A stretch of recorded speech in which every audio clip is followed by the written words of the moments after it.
Guys, kaya pala itong Kowloon City, darating po yung araw na lahat ito building na talaga sa taas. Tapos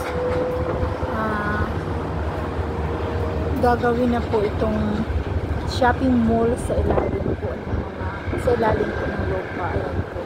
Lahat ng mga lumang buildings, aalisin na po yan. Unti-unti na po nilang aalisin.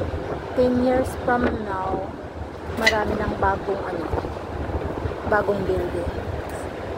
Yan, aalisin po yan. Kaya ganyan po yung mga nangyayari. Ang bilis nga lang nilang mag-remove na mga lumang building.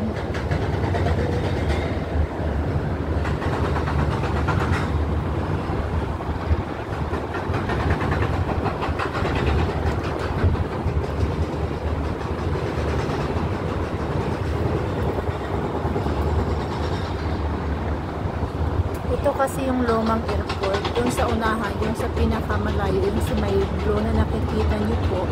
Ayan po yung airport. So, ito po ay daanan po siya ng mga airplane noong unang panahon.